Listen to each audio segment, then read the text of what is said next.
There's a need for this new bridge to help with that daily bottleneck you have at the Wallace Tunnel come rush hour on any given day. But needing something and being able to pay for it are two separate things. And the man in charge of the purse string says right now there's no money to pay for it. On the same day, Congressman Bradley Burns speaks to the media in Mobile about his frustrations with the Department of Transportation and the holdup with the new I-10 bridge over Mobile River.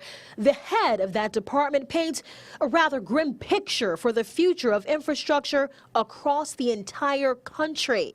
It's a sad commentary that we are in effect managing a declining system, a system that is crumbling before our eyes, a system that is growing potholes, a system that is creating longer commute times, and a system that will cause us to lose jobs we have no business losing in America. Why?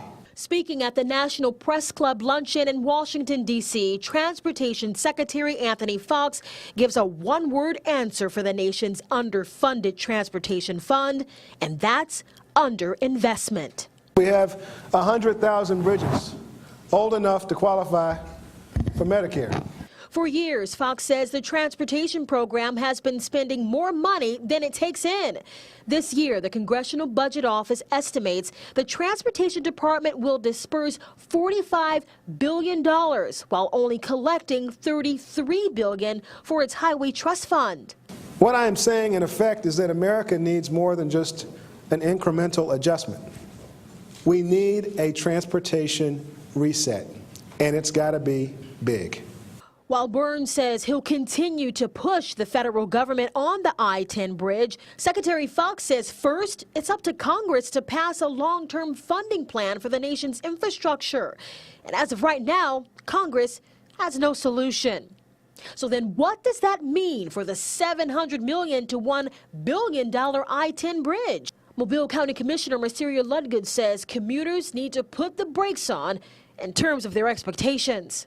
This is not going to happen this year or even in 5 years, because there's once we get to identify the exact location where it will be, then you got to go into the engineering phase, and then you have to raise a lot of money to do it. And given what we're seeing now from the federal government in terms of availability of funds for infrastructure needs, that's a big question mark right now. And I know that our federal delegation will be working hard to try to manage that, but there are some realities about this. So don't think this is going to happen anytime soon.